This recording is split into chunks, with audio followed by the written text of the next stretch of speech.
আমার একটাই চাওয়া, একটাই দাবি যে যেন সুষ্ঠু বিচার আমি পাই।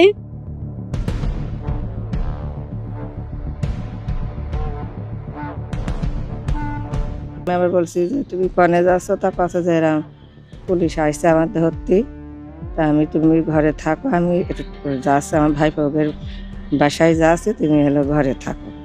তারপরে যে হলো আমি বলছি যে ওখানে বাসায় আছে। তারপরে আমি সকাল ভোরবেলা উঠে, যখন ভোরবেলা ভাত খেতে উঠে, সেই সময় উঠে দেখি যে ওই ড্রেনের মধ্যে পড়ে রয়েছে। যেমন আমাদের কাজ কাম করে সুখে দুঃখে বাসা থাকতেই কাজ কাম করতে কম বেশ ভালো আমাদের কাছে, আমাদের গ্রামের ছেলে। সে তারপরে মারা যাওয়ার পরে শুনলাম পুলিশ টাকা চেয়েছে, কি পুলিশ সেদে টাকা চেয়েছে, এরকম কিছু শুনেছি। শোনার পরে এই পর্যন্ত হয়েছে। আমাদের দাবি আছে সঠিক বিচার হয়, কিটা করলো এটা এটা আমরা চাচ্ছি। আমরা এই বিষয়টা জেনেছি এবং যেই নাম্বার থেকে তাকে কল করা হয়েছে, কল করার পরে তারপরে সেই নাম্বারটি নিয়ে আমরা ফরেন্সিকে কাজ করছি এবং নাম্বারটার লোকেশন কিংবা নাম্বারটার পরিচিতি এইগুলো নিয়ে আমরা কাজ করছি এবং আইডেন্টিফাই করার চেষ্টা করছি।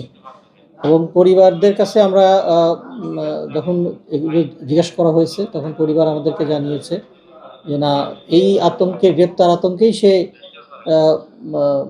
বাড়ি থেকে তার আত্মীয়ের বাসায় যাওয়ার উদ্দেশ্যে বের হয়। বের হওয়ার পরের দিন কৃষক যে মাঠে সেচ দিতে যাওয়ার সময় সেচ খাতের পাশে তার লাশ পাওয়া যায়। এই সংক্রান্তে আমাদের কাছে এখনো পর্যন্ত কোনো অভিযোগ মানে আনুষ্ঠানিকভাবে কোনো অভিযোগ আসে নাই। অভিযোগ আসলে অবশ্যই আমরা আইনগত আমরা এটা অবশ্যই আমরা ফরেন্সিক করব। ফরেন্সিক করে যদি তার এগুলো সত্যতা পাওয়া যায়, তাহলে তার বিরুদ্ধে ব্যবস্থা হবে। কারণ পুলিশ অফিসার হিসেবে তার হলে যে তার সে মাপ পেয়ে যাবে, কিংবা অন্যায় করলে যে অন্যায় থেকে সে রেহাই পাবে, এই ধরনের কোনো সিস্টেম আমাদের জেলা পুলিশে আমরা রাখবো না। এবং যদি দোষী যেই হোক না কেন আমরা তার বিরুদ্ধে অবশ্যই আইনগত ব্যবস্থা নেব।